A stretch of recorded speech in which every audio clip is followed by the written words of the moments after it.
High.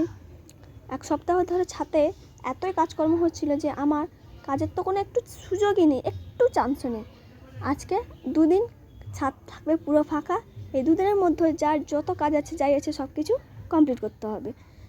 এই রজনীগন্ধা গাছটা 2 বছর আগে আমি বসিয়েছিলাম।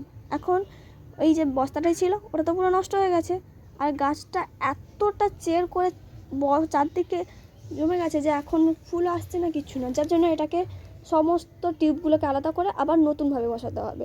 আমাকে 15 দিন মতন আগে একজন পিসিমণি বলছিল যে তোর ছাদে গাছ আছে না, আমাকে কয়েকটা গাছ দিবি রজনীগন্ধা।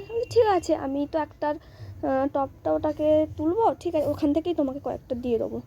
কিন্তু এত দিন বলে বলে ওনার বলছে, আরে এখনও তো জানিস টপটা না রেডি হয়নি, তুই কি লাগিয়ে দিয়ে যাবি আমাদের কাছে? কেন বাবা, গাছ তো বাবা লাগিয়ে দিয়ে আসতে হবে, ওসব হবে না আমার দ্বারা। সে যাই হোক, আমি আজকে একটু ফাঁকা পেয়েছি ছাদটা, যার জন্য এটাকে আমাকে বসাতে হবে।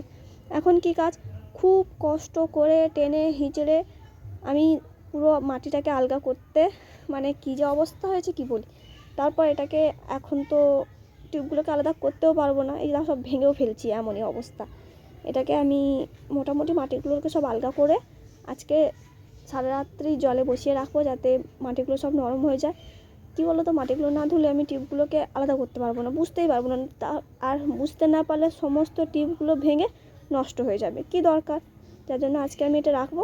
আর ওই কালকে দিনটা ছাদটা ফাঁকা থাকবে, ওই একটা আমার সেকেন্ড চান্স, তাই কালকে বসাবো। ওকে, সাবস্ক্রাইব, বাই।